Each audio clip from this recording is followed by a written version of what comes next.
Luto na siya guys, kaya yung mga shrimps tinatago ko sa loob. Tinatago.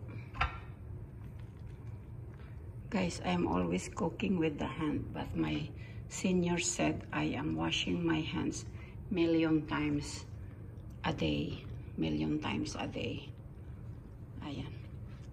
Ayan na siya guys. Tinanim ko na. Aside from that, gagawa tayo ng decoration. Yan, decorate. Ang liliit ng tahong. Ayan guys, oh. Ang liliit ng tahong na nabili ko. Walang malalaki. So, decoration lang naman yan. Mas marami ang laman sa loob na tahong.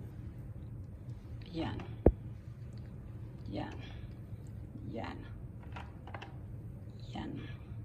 Guys, hindi na ako nag-hard-boiled egg kasi tutubuan na sila ng pigsa sa puwet because every day I'm cooking yung mga dinner nila with egg, always egg. Yan. Tapos, ito ng hipon. Ayan. Yung paelyera ko is electric, guys. Hindi na uso yung manual, but I have manual in my house. Dadalhin ko yun sa Pinas.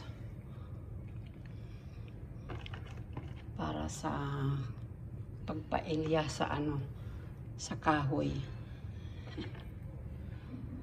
Yan, guys. That's it, my piligwa. Wala pa sila, kaya tatakpan ko muna. Tapos, takpan muna. Bye-bye. That's it, my piligwa. It's almost the same with paella. The same process. Same process. Kaya lang, yun nga lang, pasta ang piligwa. Ito siya. Ito siya. Asan na? Ito siya. Piligwa. Yan siya.